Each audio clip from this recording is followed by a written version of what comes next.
Meaning does not see. Meaning is not in the brain. Okay, we think that everything,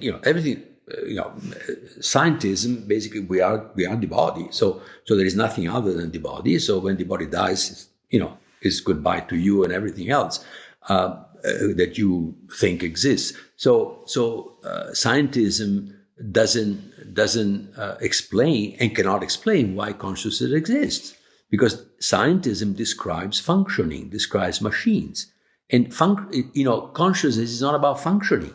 Consciousness is about knowing through qualia, which is the translation of matter, space and time, if you want, into an experience. See that this is exactly the way we experience things. What I experience, I'm the only one that can experience. You cannot experience my experience, and I cannot experience your experience. I cannot transfer to you my experience. Physics cannot determine what you will measure.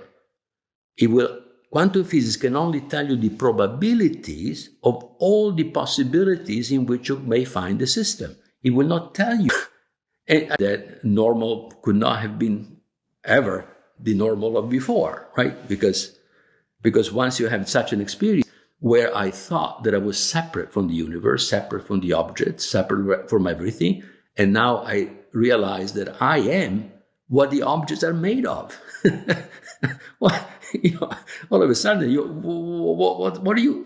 This is in 180 degrees position in terms of an experience that tells you, because that experience had the power of truth that I never had before. Because the power of truth is, that what you see, you know that this thing, you touch is there, it exists, right?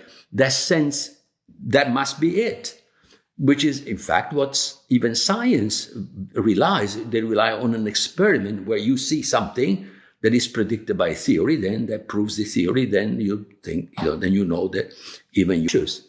And even worse, how can you get free will from something that has not free will?